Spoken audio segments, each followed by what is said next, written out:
오늘은 마지막 7대 재앙의 서막입니다. 본격적인 7대 재앙은 16장부터고 오늘은 그 서막에 해당되는 내용인데요. 요한계시록 15장 1절 말씀을 먼저 같이 한번 천천히 읽어보겠습니다. 시작. 하늘에 크고 이상한 다른 이적을 보매 7 천사가 7 재앙을 가졌으니 곧 마지막 재앙이라 하나님의 진노가 이것으로 마치리로다 그랬습니다. 마지막 재앙이라고 그랬습니다. 모든 재앙이 그것으로 종결됩니다. 7 재앙이 임한다고 그랬어요. 7 재앙. 요한계시록에는 크게 3대 7 재앙, 3대 7중 재앙이 나온다고 그랬습니다. 3대 7중 재앙은 인을 뗄 때마다 재앙이 일어나게 되는 7인의 재앙이 있고, 그 다음에 천사가 나팔을 불 때마다 임하게 되는 7 나팔의 재앙이 있고, 오늘은 마지막 7 대접의 재앙이 시작되는 그 서막입니다. 이 7인의 재앙과 7 나팔의 재앙과 7 대접의 재앙은 세계 3대 7중 재앙이라서 21가지의 재앙을 말하는 것이 아니고, 이 재앙은 하나님의 진노의 심판을 묘사해 주는데 반복하는데 중첩되면서도 조금씩 다르기도 하지만 결국은 이게 심화돼 가지고 마지막 재앙의 끝을 향해서 나아가고 있다고 그랬어요. 그러므로 오늘 말씀은 하나님의 마지막 7 재앙의 끝판왕의 서막에 해당된다고 볼 수 있습니다. 다시 요한계시록 15장 2절 말씀을 보겠습니다. 구체적으로 하나님의 재앙이 어떻게 임하게 되는가? 15장 2절 말씀도 같이 한번 읽어보죠. 시작. 또 내가 보니 불이 섞인 유리 바다 같은 것이 있고 짐승과 그의 우상과 그의 이름의 수를 이기고 벗어난 자들이 유리 바닷가에 서서 하나님의 검은 고를 가지고 노래를 불렀다고 그랬습니다. 하나님의 종 모세의 노래, 어린 양의 노래를 불렀다고 그랬어요. 노래 부른 자들이 어떤 자들인가 하면 이긴 자들이라고 그랬습니다. 이긴 자. 요한계시록에 이긴 자라는 말이 굉장히 많이 나옵니다. 이긴 자. 성도를 다른 말로 이긴 자라고 말씀하고 있어요. 소아시아의 7 교회, 에베소, 서머나, 드아디라, 사대, 빌라델피아, 라우디게아, 갈라디아, 이 교회들에게 편지를 보낼 때 마지막 결론의 말씀, 하나님이 복을 주시는 그 교회 성도들을 향해서 말씀할 때, 그러므로 이 말씀을 듣고 이기는 자들에게 복이 있을 것이라고 그랬어요. 이기는 자들. 그러니까 성도는 이긴 자입니다. 이긴 자. 성도는 이긴 자예요. 그리고 이겨야 되는 자라고 그것입니다. 성도는 이긴 자. 그러니까 우리의 믿음을 가진 자가 성도인데요. 믿음은 이기는 것입니다. 이긴다는 것은 싸울 대상이 있다는 얘기잖아요.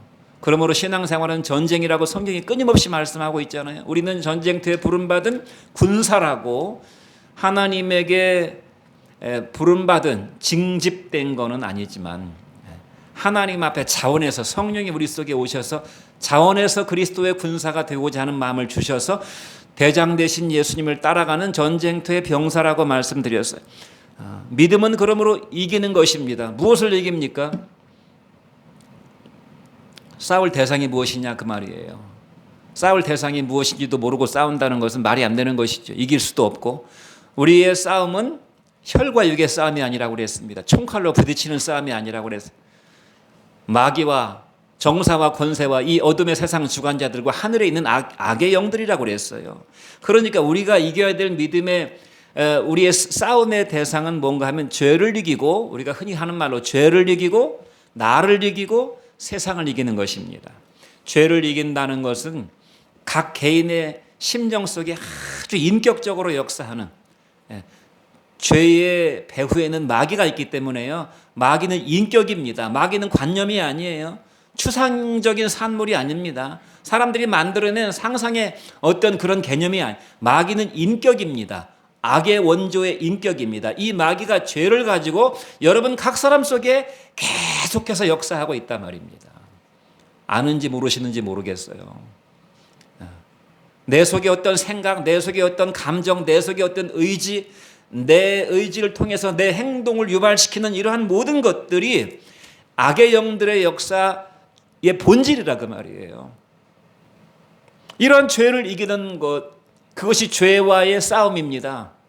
죄와 싸우되 피 흘리기까지 싸우라고 그랬어요. 죽기 살기로 죄와 싸우라고 그랬습니다. 또 나를 이긴다는 것은 이것을 꼭 죄라고 말할 수는 없지만 내가 어떤 생각이 있고 내 계획이 있고 내 어떤 비전이 있고 뜻이 있잖아요. 그러나 내 마음속에 또 하나님께서 주시는 생각이 있습니다. 나를 이긴다는 것은 내 생각을 앞세우기보다는, 그것이 꼭 죄는 아닐지라도 내 생각을 앞세우기보다는 하나님의 생각을 앞세우는 것이 나를 이기는 것입니다. 세상을 이긴다는 것은 이 세상에 만연되어 있는, 마치 공기처럼 퍼져 있는 죄악의 분위기를 이기는 것입니다. 나 개인적인 영적인 싸움도 굉장히 힘들고 중요한 문제지만 내 주변이 온통 죄악의 분위기로 관용해 있다는 사실을 우리가 기억하고 이런 것들을 이겨내야 된다 하는 것입니다.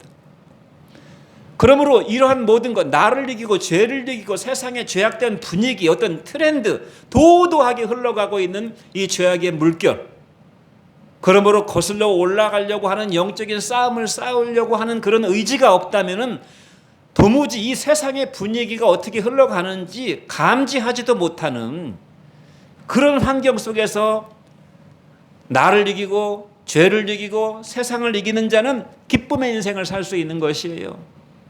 하나님을 기쁘시게 하고 하나님의 기쁨이 내게 흘러 들어오는 건 그런 인생. 그러므로 믿음은 기쁨입니다. 그러므로 주께서 뭐라고 말씀하셨습니까? 주 안에서 항상 기뻐하라. 내가 다시 명하노니 기뻐하라. 너희의 관용을 모든 사람에게 알게 하라. 주께서 가까우시니라 그랬죠. 주 안에서 항상 기뻐하라. 내가 다시 명하노니, 명령하노니 기뻐하라. 이 말은 믿음으로 세상을 이기라. 바꿔 말할 수가 있는 것이, 믿음으로 세상을 이긴 자는 그 승리의 기쁨을 누리게 되는 것이지만 세상을 이기지 못하고 나를 이기지 못하고 죄를 이기지 못하고 세상 속에 흘러 떠내려가는 사람은 결코 승리의 기쁨, 신령한 승리의 기쁨을 맛보지 못하게 될 것이다. 그냥 먹어서 기쁘고 즐겨서 기쁘고 누려서 기쁘는 그런 잠깐 스쳐 지나가는 기쁨, 그런 기쁨들이 지나가고 나버리면 그 자리에는 뭐가 남습니까? 허무가 남고 또 다른 갈급함이 찾아오게 되잖아요. 그런 기쁨을 말하는 것이 아니. 주 안에서 항상 기뻐하라. 내가 다시 명령하노니 기뻐하라 말씀했고, 또 사도 바울은 뭐라고 그랬습니까? 사도 요한은 뭐라고 그랬습니까? 하나님의 아들을 믿는 자가 아니면 세상을 이기는 자가 누구냐고 그랬어요. 하나님의 아들을 믿는 그 믿음이 아니면 세상을 이기는 자가 누구냐? 우리의 이김은 이것이니 곧, 우리의 승리는 이것이니 곧 우리의 믿음이라고 말씀했어요. 그러므로 저는 여러분들이 이긴 자가 되기를 원합니다. 이긴 자, 항상 전쟁터의 전사라고 하는 의식을 가지고 있어야 됩니다. 내 속에 틈타는 육신의 정욕, 안목의 정욕, 귀에 못이 박히도록 입이 닳도록 제가 말씀드리죠.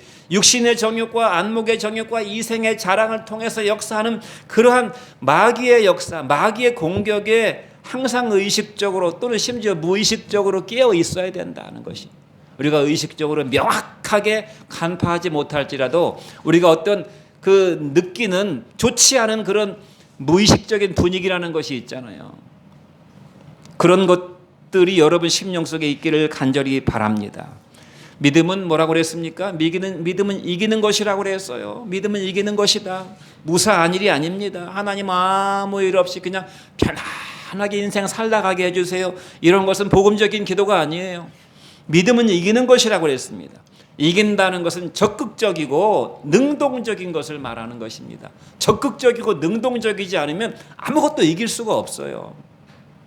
항상 소극적이고 항상 웅크리고 마지 못해서 수동적으로 누가 좀 이렇게 부추겨줘야 겨우 일어나서 걸어가는 그런 믿음을 어떻게 전쟁터에서 어떻게 승리할 수가 있겠습니까?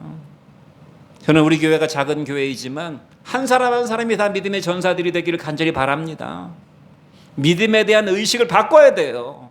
믿으면 그냥 다 모든 것이 평안하고 형통하고 아무 일 없이 무탈하고 그냥 한 세상 살다 가는 것, 편안하게 살다 가는 것이 아니라 그 말이에요. 믿음은 목표 지향적입니다. 목표 지향적. 여러분의 인생에 목표가 있어야 돼요. 여러분의 신앙의 목표가 있어야 된다 이 말입니다. 윌리엄 캐리라고 하는 인도의 선교사가 한 그 명언이 있잖아요. 하나님을 위해서 위대한 일을 계획하라. 그리고 그 위대한 일을 시도하라고 그랬잖아요. 여러분은 주님을 위해서 어떤 인생을 계획하고 계십니까? 내 인생의 목표 중에 때가 되면 차도 사고 차도 바꾸고 집도 사고 뭐 이런저런 많은 계획을 세울 수 있지만 하나님을 위해서 여러분의 인생에 어떤 계획을 세우고 계시냐 그 말이에요. 우리 젊은 청년들, 인생의 부푼 꿈을 가지고 지금 인생을 계획하고 준비해 나가야 되는 우리 젊은 청년들, 하나님을 위해서 어떤 인생을 계획하고 계십니까? 어떤 목표를 가지고 계시냐 그 말. 목표가 없으면 헌신할 수가 없어요. 사람은 목표를 정해놓고 그걸 향해서 헌신하는 것인데 하나님을 향한 목표, 윌리엄 캐리가 말한 것처럼 주를 위해서 위대한 일을 계획하라, 위대한 일을 시도하라고 그랬어요. 목표가 없으면 헌신할 수 없죠. 목표가 없는데 어떻게 전쟁을 합니까? 현상 유지나 바라고 유행이나 바라는 인생을 살아서는 결코 승리할 수가 없어요. 그러므로 복음 신앙의 특징이 뭐라고요? 이기는 것이다. 오늘도 내가 오늘 하루 하나님께서 내게 주신 사명을 위해서 내가 한 걸음 다가갔다.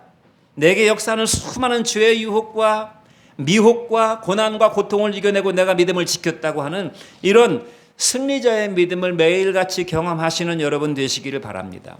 이런 사람은 인생에 어떤 문제를 만나도 기쁨을 잃어버리지 않는 것입니다.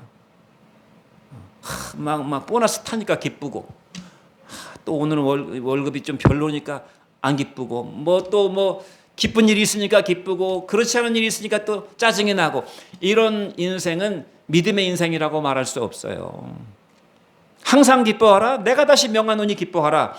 이러한 기쁨의 신앙이 여러분 되시기를 주의 이름으로 축원드립니다. 기쁜 사람들이 노래를 부를 수가 있는 것이에요. 여기 기쁜 자들이 찬양을 불렀다고 그랬잖아요. 슬픈 자들이 무슨 노래를 부르겠습니까? 패배한 자들이 무슨 노래를 부르겠어요? 승리한 자들, 승리의 개성가를 부를 수 있는 것은 승리한 자들만이 부를 수가 있는 것이에요. 안 그러면 흘러간 유행과 가락에는 흥얼거리고 있을 뿐이죠. 지나가는 유행과 가락에나 붙들고 흥얼거리는 인생을 살 수밖에 없는 것이죠. 그러므로 우리가 주일날 와서 찬양 드리는 찬양도 승리자의 개성과 같은 찬양이 돼야 될 것입니다. 믿습니까? 그래서 막 찬양을 부르다가 막 승리의 감격이 복받쳐가지고 막 목이 메어서 찬양을 부를 수가 없는 그런 경험도 여러분들 많이 하시기를 간절히 바랍니다. 그렇지 못하면 찬송가의 은혜가 하나도 없어요. 찬송가의 은혜가 4절까지 다 부르시네 오늘은. 이렇게 된다 그 말이에요. 성도는 저항하는 자입니다. 세상에 저항하는 자고 견디는 자고 끝까지 자신의 자리를 사수하는 자입니다. 그러니까 성도는 너희가 믿음에 굳게 서라고 성경이 끊임없이 말씀하고 있잖아요. 성도는 서서 죽는 자예요. 믿음으로 서서 죽어도 이 자리를 사수하고 서서 죽는 자. 사수라는 말이 죽음으로써 그 자리를 지킨다는 말이잖아요. 여러분의 믿음의 자리를 사수할 수 있는 자가 되기를 주님의 이름으로 축원드립니다. 북풍 한 설이 몰아치고 얼마나 춥습니까? 올겨울이 얼마나 추운지 모르겠어요. 이 북풍 한 설을 몰아치는 북풍 한 설을 다 이겨내고 모진 비바람을 견디고 한여름의 떼약볕을 이겨내면서 죄의 소욕을 이기고 세상의 유혹을 이기고 환난 풍파를 이기고 인생에 환난 풍파가 많잖아요. 직장 생활도 쉬운 것이 아니고 가정 생활도 쉬운 것이 아니고 부부간의 관계도 쉬운 것이 아니고 자식을 키우는 것도 쉬운 것이 아니고 쉬운 것이 하나도 없어요. 집안에 못 하나 박는 것도 쉬운 것이 아니에요. 못 박다가 막 망치로 자기 손을 찍지를 않나. 환난 풍파가 많아요. 이런 모든 것들을 견뎌내고 주님이 주신 믿음의 자리를 사수하면서 주께서 내게 하라고 하신 일을 순종함으로써 이겨낼 수 있는 그러한 믿음의 승리자들 되시기를 주의 이름으로 축원드립니다. 저희 교회가 개척할 때 화분을 2개 샀습니다. 그 화초의 이름은 모르겠지만 이렇게 대나무 이파리 같이 생긴 그런 화초가 있어요.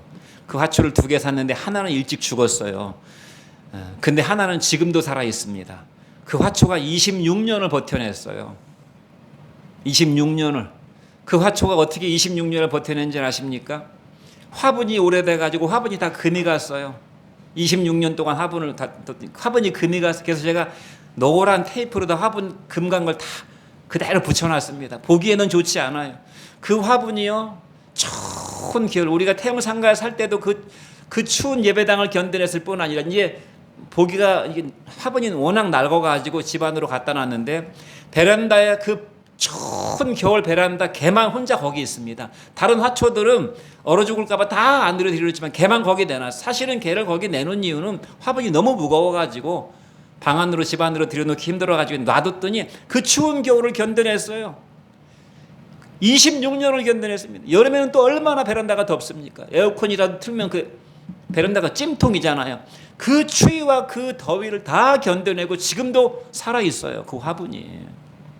추위와 더위와 모진 비바람을 견뎌내는 이런 화초보다 못한 신자가 되어서는 안 되잖아요. 제가 지난주에 우연히 책꽂이 정리를 하다가 초창기 때부터 교인이 오면은 교인 등록 카드를 받아놓은 것을 한번 다 뒤져봤습니다. 한 100장이 좀 넘는 그런 교인 카드를 들여다봤더니 거의 별별 사람들이 다 있어요. 근데 지금 있는 여러분 말고는 다 어디론가 흩어졌습니다. 나중에 무엇이 되어서 우리가 어떻게 만날지는 모르겠어요. 천국에서 각자 흩어진 어떤 다른 교회 가서라도 믿음 생활 잘 하시다가 천국에서 그때 다시 알아보고 만나면 얼마나 기쁘겠습니까? 그러나 그럴지는 모르겠어요. 다 이런저런 이유로 왔다가 심지어 어떤 분은 우리 교회에서 정수기 하나 영업하려고 왔다가 정수기 영업한 뒤에 그 다음 주에 안 나오신 분도 있어요. 또 어떤 분은 우리가 태영상가 그 옥상에 텐트 치고 살았잖아요. 거기서 우리 찬영이 누가 데리고 막 내가 놀아줄 때 애들이 막 아장아장 걸어다니고 놀아줄 때 그 옥상 그 600 그 윤희 집사님 사시는 그 동에서 높은 데서 보시다가 참 젊은 목사가 고생한다 하면서 나와준 사람도 있습니다. 근데 결국 그 사람도 금천으로 이사 가면서 떠나갔어요. 제가 금천에 신방도 몇 번 갔는데 결국은 그 거리를 이기고 오실 믿음이 없기 때문에 그냥 떠나갔습니다. 추우나 더우나 비가 오나 눈이 오나 어떤 고통이 다가와도 자신의 자리를 지키는 것이 이긴 자라 그 말이에요. 저는 여러분들이 이긴 자의 믿음을 가지시기를 주의 이름으로 축원드립니다. 어떻게 이길 수가 있습니까? 그러면 이기는 방법은 말씀과 기도밖에 없어요. 한 얘기 또 하고 한 얘기 또 하는 것입니다. 말씀과 기도밖에. 결론은 항상 말씀과 기도예요. 어게인 앤 어게인이에요. 똑같은 말씀과 기도밖에 없어요. 이것은 제가 한 말이 아니라 사도 바울이 한 말이에요. 내가 같은 말을 여러 번 너희들에게 하는 것이 내게는 수고로움이 없고 너희에게는 안전하니라라고 빌립보서 3장 1절에서 말씀했어요. 사도 바울의 서신도 뭐 많은 서신이 있잖아요. 로마서부터 시작해서 로마서, 고린도 전후서, 갈라디아서, 에베소서, 빌립보서, 골로새서 쭉 12가지인가 서신이 있잖아요. 그 서신의 내용들이 다 비슷비슷합니다. 다 비슷비슷. 똑같은 말 계속하고 있는 것이에요. 내가 너희들에게 같은 말을 여러 번 하는 것이 나는 수고롭지 않다고 그랬어요. 여러분, 사람이 같은 말을 계속 반복하는 것도 피곤합니다. 그러니까 그 말하기 싫어서 이제 더 이상 잔소리를 안 하게 되는 경우가 많아요. 듣는 사람도 물론 같은 말을 계속 들으면 잔소리로 듣고 귀찮아하지만 하는 사람도 힘들어요. 그런데 사도 바울은 뭐라고 그랬습니까? 내가 너희들에게 같은 말을 여러 번 하는 것이 나는 수고롭지 않다고 그랬어요. 너희에게는 그렇게 하는 것이 유익하다고 그랬어요. 안전하다고 그랬어요. 결론은 말씀과 기도입니다. 말씀과 기도. 다른 말을 할 수가 없어요. 다른 말을 할 것도 없어요. 무엇으로 우리가 세상을 이기겠습니까? 말씀을 봐야 됩니다. 지난주에도 우리 아이들에게 누가야 컴퓨터 영상만 보지 말고 휴대폰만 보지 말고 말씀도 봐야 돼. 기도도 해야 돼. 계속 같은 말을 수도 없이 반복합니다. 특별히 기도가 중요합니다. 특별히 말씀은 그래도 주일날 한 번 와서 말씀을 듣잖아요. 기도하는 것이 중요하다. 반드시 이 생각을 해야 됩니다. 기도하지 않고는 믿음이 생겨날 수 없어요. 말씀을 받아들이고 그 말씀을 붙잡고 기도하지 않고는 믿음이 자랄 수가 없어요. 그러므로 기도는 호흡이라는 생각을 하셔야 됩니다. 기도는. 물론 성경에 기도가 호흡이라는 말씀은 없지만 누군가가 그런 명언을 남겼어요. 기도는 신자의 호흡이다. 그러므로 한번 이렇게 생각해 보세요. 기도가 얼마나 중요하면 기도를 호흡이라고 말씀했을까? 여러분, 숨을 한번 코를 막고 한 1분만 참아보세요. 견디기가 어려울 것입니다. 2분 이상을 견디는 사람이 없어요. 거의 3분 이상 넘어가면 뇌사가 옵니다. 산소 공급이 안 돼가지고 죽게 되는 거예요. 기도를 쉬면은 죽게 된다 그 말입니다. 그러므로 마태복음 26장 41절 말씀에 뭐라고 그랬어요? 시험에 들지 않게 깨어있어 기도하라고 그랬어요. 마음은 원이로 돼 육신이 연약하도다. 주님께서 제자들에게 하신 말씀이 시험에 들지 않도록 깨어있어 기도하라. 마음은 원이로 돼. 그러니까 마음의 원이라는 말은 자기가 어떻게 살아야 되고 어떻게 행해야 된다는 것을 안다 그 말입니다. 그러나 우리가 마음은 원이로 돼. 우리의 마음은 그 소원이 있지만 우리 육신을 이겨낼 수가 없어요.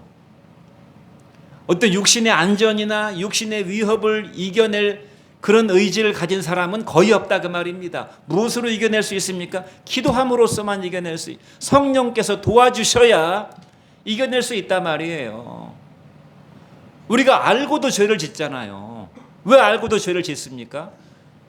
그 죄의 힘을 이겨낼 수 있는 그런 강력한 힘이 없어요. 그 강력한 힘은 어디에서 옵니까? 기도에서 오는 것이라 그 말이에요. 그러므로 기도하지 않는 자는 다 시험에 들 수밖에 없어요. 데살로니가 5장 17절 말씀은 또 뭐라고 말씀하고 있습니다. 쉬지 말고 기도하라고 그래요. 쉬지 말고 기도하라고 그랬어요. 골로새서 4장 2절은 뭐라고 말씀하고 있어요. 기도를 계속하고 기도에 감사함으로 깨어 있으라고 말씀했어요. 그러므로 죽은 자는 숨 쉴 수 없듯이 죽은 신자는 기도하지 못하는 것입니다. 여러분 속에 기도하고자 하는 마음이 조금이라도 남아있다면 그 기도의 숨을 계속 살려내야 됩니다. 기도의 숨을 계속 살려내고 기도의 불씨를 계속 살려내야 됩니다. 하루에 3분이라도 기도하고 하루에 5분이라도 기도하고 하루에 10분이라도 기도하고 최소한 밥 먹는 시간 아무리 급하게 먹어도 10분 정도는 밥을 먹으니까 우리가 아침에 10분 기도하고 점심에 10분 기도하고 저녁에 10분 기도해서 우리의 영적 생명력을 유지해야 될 줄로 믿습니다. 이렇게 하는 사람이 말씀과 기도로 결국 승리하게 돼서 하나님의 나라에서 마지막 위대한 찬양을 부르게 될 것입니다. 여러분 모두가 승리자 되기를 주의 이름으로 축원드립니다. 말씀과 기도가 아니면 승리할 수 없다 그 말이에요. 말씀과 기도가 아니면 휴대폰을 하루 종일 해보세요. 무슨 승리가 있는지. 그 다음에 두 번째 하나님의 종 모세의 노래 어린 양의 노래입니다. 요한계시록 15장 3절로 4절 말씀을 같이 읽어보겠습니다. 시작. 하나님의 종 모세의 노래 어린 양의 노래를 불러 이르되 주 하나님 곧 전능하신 이시여 하시는 일이 크고 놀라우시도다. 만국의 왕이시여 주의 길이 의롭고 참되시도다. 주여 누가 주의 이름을 두려워하지 아니하며 영화롭게 하지 아니하오리까. 주의 의로우신 일이 나타났음에 만국이 와서 주께 경배하리이다. 이 하나님 노래를 어떤 노래를 부르는가 했더니 모세의 노래를 불렀다고 그랬어요. 모세의 노래. 모세는 구약 성경을 가리키는 것입니다.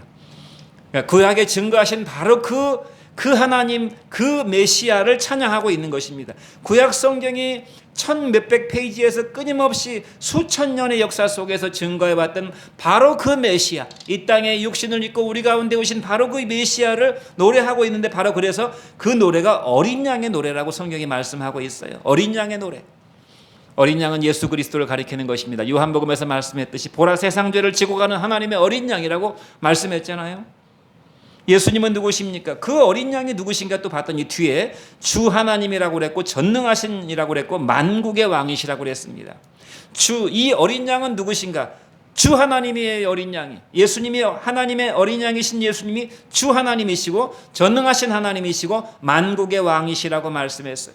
이사야 9장 6절은 뭐라고 말씀하고 있어요? 이는 한 아기가 우리에게 낳고 한 아들을 우리에게 주신 바 되었는데 그의 어깨에는 정사를 메었고 통치권을 그의 어깨에 메고 오셨고 그의 이름은 기묘자라 모사라 전능하신 하나님이라 영존하시는 아버지라 평강의 왕이시라 할 것이라고 이사야서가 예언하고 있습니다. 한 아기로 오시는 예수님이 기묘하신 상담자시고 전능하신 하나님이시고 영존하시는 아버지시고 평강의 왕이시라고 말씀하고 있어요. 그러므로 이 성경은 온통 다 예수라고 제가 말씀드렸습니다. 온통 예수입니다. 이 예수님이 살아계신 하나님의 영광을 온전히 다 드러내서 발현해 주시는 분이시다. 그러므로 사랑하는 성도 여러분, 이것이 우리에게 주는 교훈이 무엇인가? 이긴 승리의 성도들이 부르는 찬양이, 영혼이 부르는 찬양이 무슨 찬양인가 봤더니 예수 찬양을 하고 있는 것입니다. 예수 찬양. 그러므로 우리가 하나님을 알려면 예수님을 알아야 되는 것이, 예수님을 아는 것이 곧 하나님을 아는 것입니다. 왜냐하면 예수님이 하나님이시기 때문에. 그러므로 사랑하는 성도 여러분, 여러분들이 하나님을 보고 싶으십니까? 하나님을 보고 싶으신 분 한번 손 들어보세요. 하나님을 보고 싶으시면 성경을 읽으세요. 말씀이 하나님이라고 성경에 말씀하고 있잖아요. 하나님을 보고 싶으시면 성경을 읽으라 그 말입니다. 말씀이신 예수님. 요한일서 1장 1절이 뭐라고 말씀하고 있어? 태초부터 계신 하나님의 말씀에 관하여는 우리가 들은 바요, 본 바요, 자세히 보고 우리 손으로 만져본 바라고 그랬어요. 태초부터 계신 하나님의 말씀, 하나님을 말씀이라고 그랬어요. 태초부터 계신 말씀에 관하여는 우리가 들은 바요, 우리가 본 바요, 자세히 보고 우리 손으로 만져본 바라. 물론 사도 요한은 예수님과 3년 반의 삶을 같이 먹고 마시고 자고 생활했기 때문에 육성으로 예수님의 음성을 들었기 때문에 정말 하나님의 은혜 중에 은혜를 입은 사람이죠. 그러나 그는 예수님을 뭐라고 말씀했냐면 태초부터 계신 그 말씀을 내가 들었고 그 말씀을 내가 보았고 자세히 보고 내가 만져봤다고 그랬어요. 또 요한복음 14장 9절은 이렇게 말씀했어요. 예수님께서 하나님에 관한 말씀을 계속 말씀하시니까 이 빌립이 이렇게 말합니다. 하나님 말씀하시는데 하나님을 좀 보여주시면 안 됩니까? 그랬어요. 빌립이. 그러니까 예수님께서 뭐라고 말씀하셨냐면 빌립아, 내가 이렇게 오래 너희와 함께 있으되 나를 알지 못하느냐? 우리는 주일마다 한 번 와가 예배 드리지만 빌립은요, 예수님과 3년 반의 생활을 매일같이 함께 했습니다.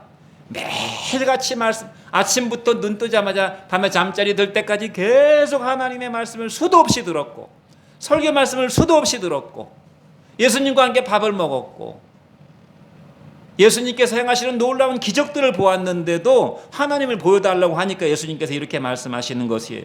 내가 이렇게 오랫동안 너희와 함께 있을 때 나를 알지 못하느냐? 나를 본 자는 아버지를 보았거늘 어찌해서 아버지를 보여달라고 하느냐? 그러니까 여러분 성경을 읽으라 그 말이에요. 성경은 놀라운 책입니다. 성경은 다른 책하고 달라요. 여러분들이 빈 마음으로 하나님을 만나고자 하는 마음으로 성경을 본다면 성경 말씀이 여러분들에게 말씀을 하실 것이 여러분들의 영혼의 말을 걸어올 것이라 그 말입니다. 하나님의 음성을 듣게 될 것이에요. 귀로 듣고 듣는 즉시 사라져버리는 그런 육신의 사운드가 아니라 여러분 영혼의 깊은 곳에 심겨지는 하나님의 음성으로 들려오게 될 것이라 그 말입니다. 나를 본 자는 아버지를 보았거늘 어찌해서 아버지를 보여달라고 하느냐? 백주대낮에 태양을 보여달라고 하는 격이라 그 말입니다. 백주대낮에 태양이 지금 장렬하고 있는데 해를 보여달라고 그러는 것이에요. 예수님께서 말씀을 통해서 자신의 인격을 드러내셨고 하나님을 계시해 보여주시는데도 불구하고 하나님을 알지 못한다면 이거 너무나 얼마나 어처구니 없는 일입니까? 성경 요한복음 1장 18절은 또 이렇게 말씀하고 있어요. 본래 하나님을 본 사람이 없을 때 아버지 품속에 있는 독생하신 하나님이 나타내셨다고 그래서 아무도 하나님을 육신의 눈으로 본 사람이 없다고. 육신의 눈으로는 하나님을 볼 수가 없습니다. 그러나 아버지 품속에 있는 독생자 하나님, 독생하신 하나님이니까 예수님을 가리키는 것이 독생하신 예수님께서 나타내셨다고 그랬어요.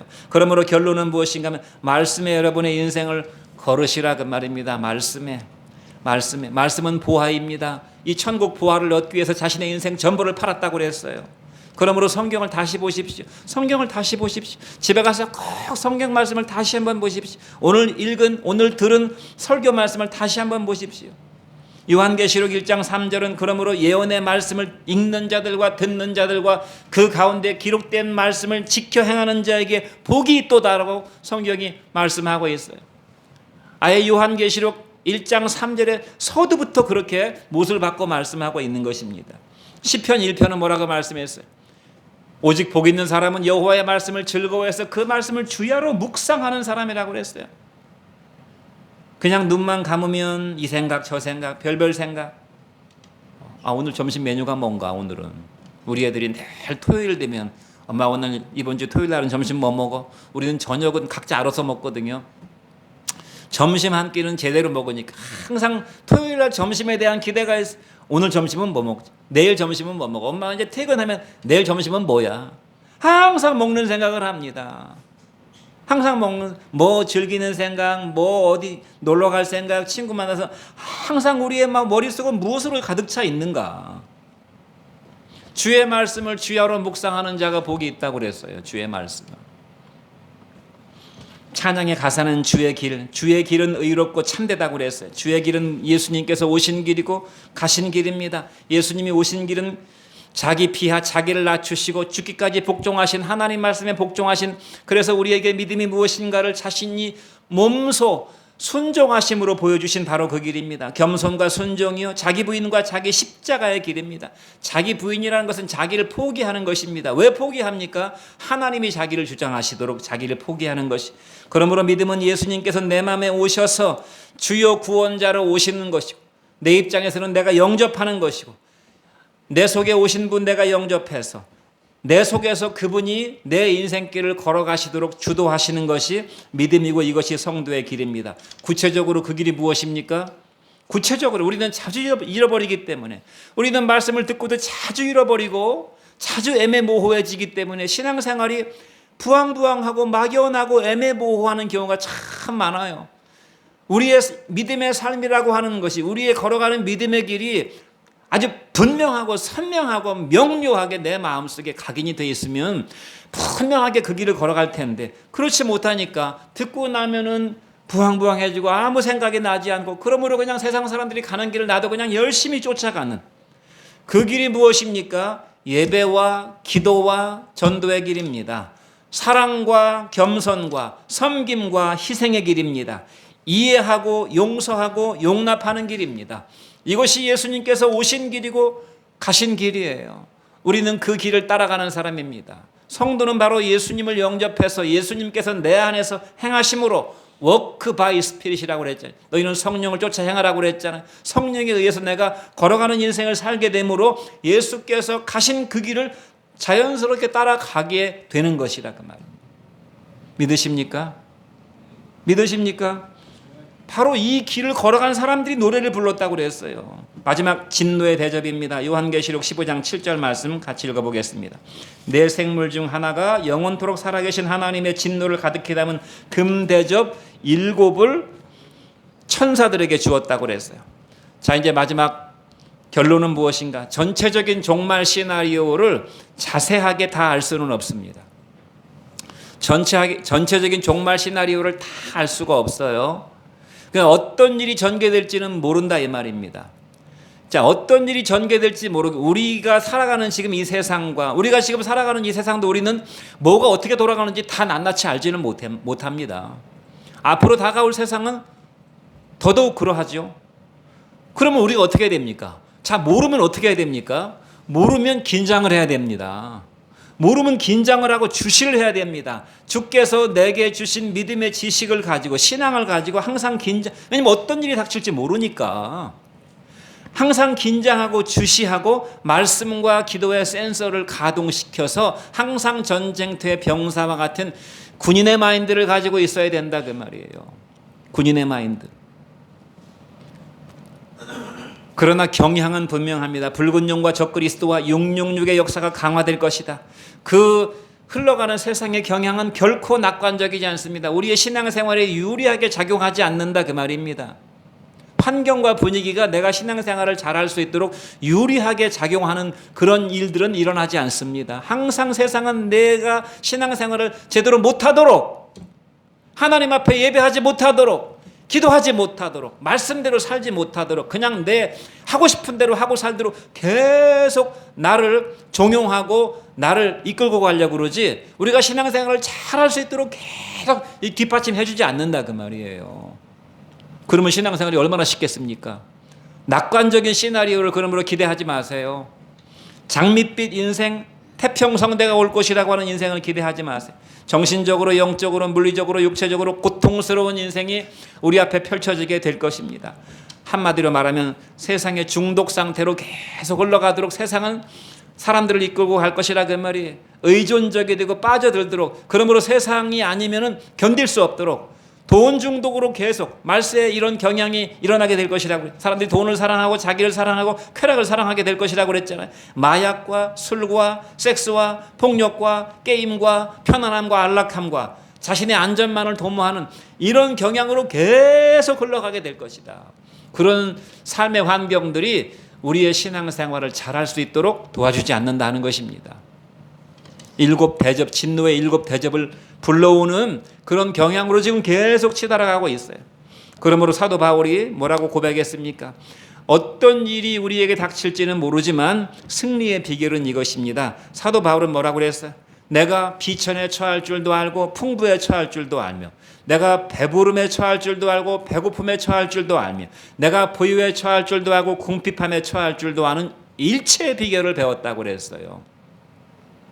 그러니까 어떤 상황이 닥쳐와 내가 막 부자가 됐어요. 부자가 됐다고 그래서 내가 아니라고 나태해져서 믿음을 잃어버리는 그런 사람도 아니고, 내가 굉장히 가난해졌어요. 내가 없어졌어요. 힘들어졌어요. 그렇다고 해서 내가 시험에 드는 사람도 아니고, 나는 부유하든지 가난하든지 모든 삶의 환경이 여유가 있든지 궁핍하든지 어떠한 상황 속에서도 나는 처한다는 것은 그러한 상황을 다 이겨낼 수 있는 일체의 신앙의 비결을 배웠다. 그 비결이 무엇이겠습니까? 그 비결이 무엇이겠어요? 오직 예수입니다. 오직 예수. 오직 예수면 전천후 신앙을 갖게 되는 것이에요. 차가운 북풍 한 설이 몰아친다 한들, 장렬하는 때앗볕이 다가온다 한들, 내가 어떤 상황 어떤 환경에 처하게 된다 하더라도 여러분은 여러분의 믿음의 자리를 사수하시고 마침내 승리자의 노래를 부르실 수 있을 줄로 믿습니다. 믿습니까? 여러분 한 사람 한 사람이 다 믿음의 승리자가 되기를 주의 이름으로 축원드립니다. 우리 함께 기도하겠습니다.